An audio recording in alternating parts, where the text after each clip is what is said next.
Eat that, you undead maggots! I hope the worms choke! Oh, hi everybody.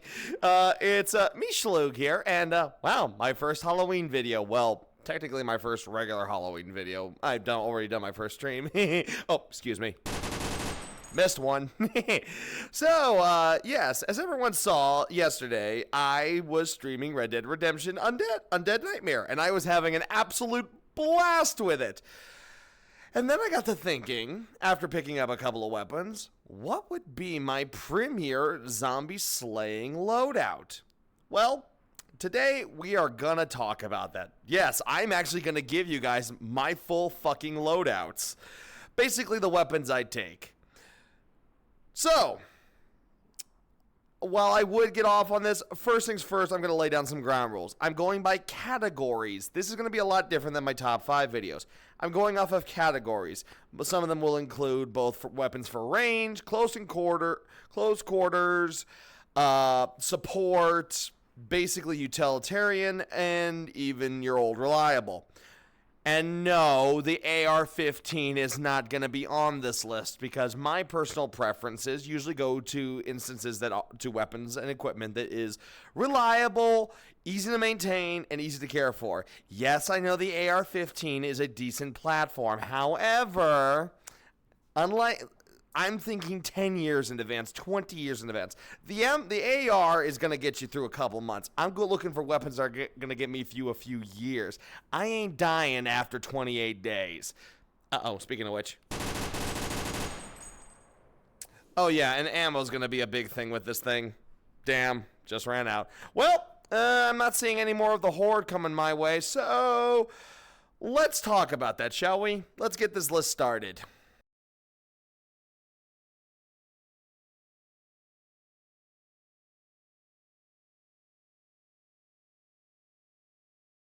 Okay, now let's talk about old reliable, and yeah, my first choice is definitely going to get me some a couple of cocked heads and stuff like that. So let me explain. Yes, the Webley is my old reliable. Now this is going to be my sidearm. This is going to be the pistol that I always carry with me, and I'm always going to rely on if the worst case needs the one old reliable. And the reason I like the Webley, well, number one, it's a revolver. Revolvers are absolutely just the best old reliable you have. They don't jam. You take care of them. They require very little maintenance. They're very easy to care for, very easy to clean. And the fact that the Webley can act as both single and double action, that already saves you a lot of hassle. Oh, the double action's not working too properly? Oh, no problem. You got single action.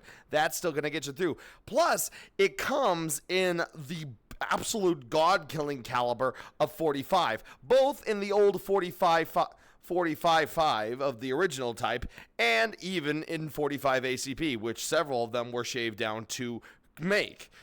And the fact that it's a speed loader, it makes things so much easier. So yeah, the Webley is, yes, it's not American, it's not a Colt 45, but just remember, a Colt 45, it's still a semi-auto. Those things do take a lot of maintenance.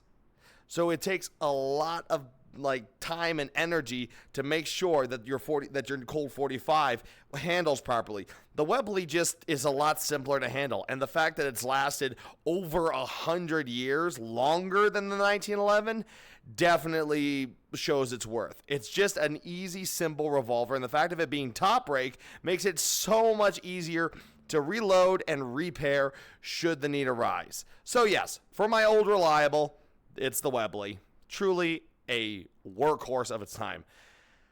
Now let's get to close quarters.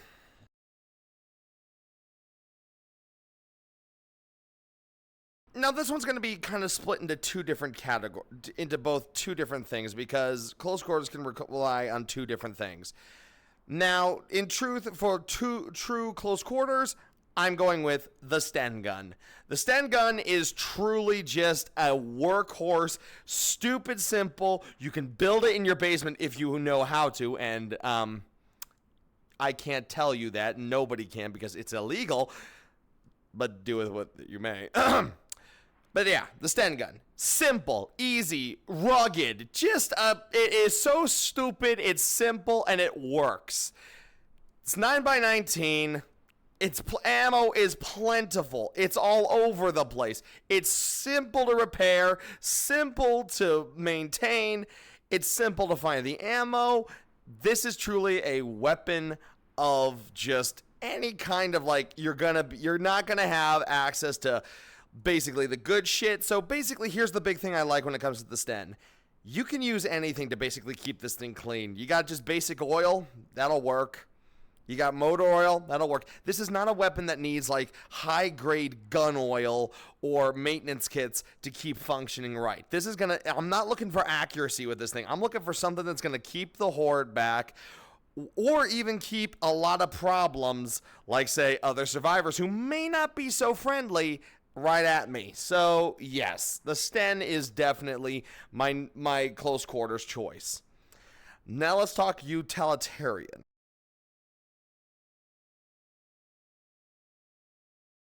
Of course it's going to be a shot-off double barrel. Of course. Why isn't this thing in my CQB area? Well, because it's a shot-off shotgun. It doesn't really have the major range, but it's still very useful.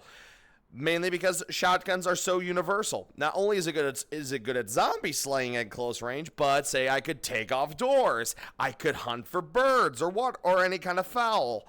I can use it to intimidate people. I can use it to signal other people, like other survivors, part of my group. And basically, it's just a good weapon to have in case the horde gets way, way too close and your old reliable is not yet needed. So, yes, the sawed-off double barrel, truly, it's time to bring out the boomstick. Hey, it worked for Doomslayer and Ash Williams. It'll work for me.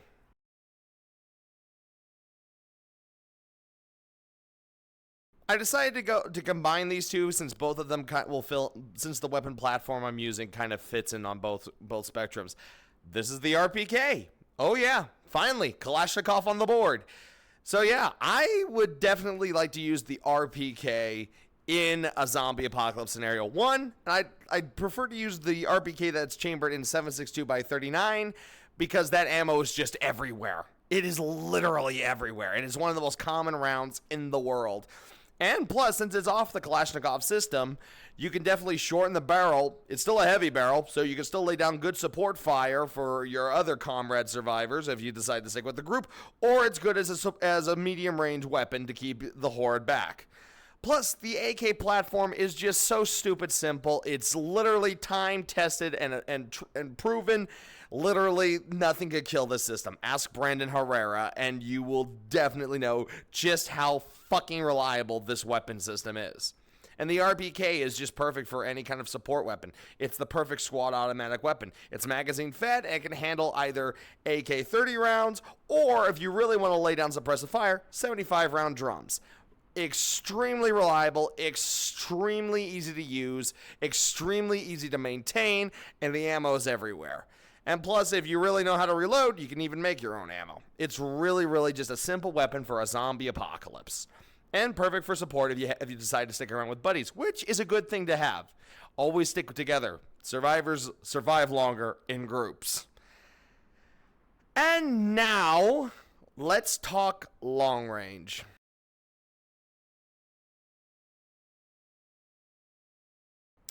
Ah, yes, what I was talking about when I did my stream. The Winchester rifle. It's about time this thing got on the list. But why this one in particular? Well, because I want something with range, reach, and reliability. Now, of course, so many people are going, well, what about the Mauser bolt actions or stuff like that? Or wouldn't an AR-15 work here? No, no, and no.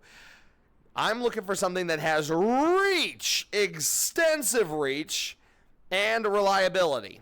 And the Winchester rifles are just perfect. I would have probably gone with the 44, but in all seriousness, when it comes to this, I want something with range. I want something that's going to pop zombies from well over 800 meters away. That's where I want this thing to thrive in. And this thing is really, really a good rifle. And not only that, they're still making this model of the 1897, which is a true...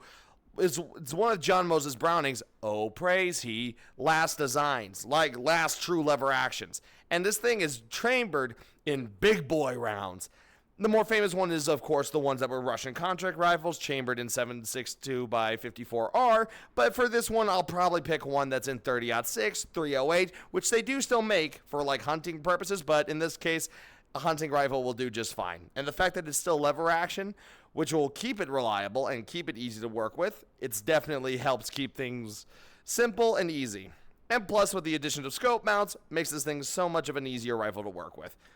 So yes, this is definitely on my list as a good rifle to have for a zombie apocalypse.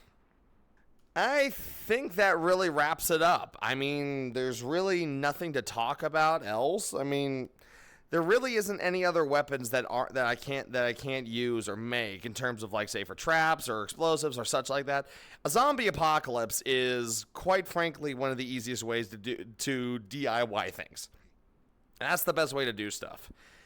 But yeah, this was my list. Here is the list itself right here. So yeah, it really is kind of a simple list. It's really just all about reliability and practicality. I mean, like, I'm pretty sure a lot of people are going, well, why didn't you pick, like, some fun weapons like a minigun, an MG42, a fucking mortar shell, a bazooka, an RPG? Because those things aren't practical. I'm talking at it from a practical zombie apocalypse standpoint. This is all about practicality, and these weapons to me are extremely practical. It's really simple in order to last long. Zombie survival is not about going out there and purging the hordes of the undead. That's video game and movie stuff. You want to survive? Basically, get the weapons that are going to last you the longest, find a place to hole up, and wait. Basically, the whole point of surviving the zombie apocalypse is to survive. I hope not to use these weapons, because remember, gunshots, even suppressed gunshots, make noise, and that attracts the hordes. So yeah, let's keep the hordes away from us. Find yourself a cozy bunker up top, and if you need to break out the weapons, you break out the weapons and you lay down fire. Preferably from long range, before the horde ever gets close to you. Like I said, that old reliable, it's in your pocket for a reason. And it's not just for killing zombies. Just saying. But either way, it looks like the horde's pretty much gone from here. So I'm going to go back to my little hydroponics garden that I have in the back of the bunker. Maybe make some in-bunker grown tomatoes. And maybe make myself some meatballs from some of the animals I have hidden in my pens down below. So thank you all for watching, if any of you are still out there. And of course, I hope you're enjoying the Halloween streams and the Halloween season. I can't wait to do more. So, thanks everyone for watching, and I'll see you all later.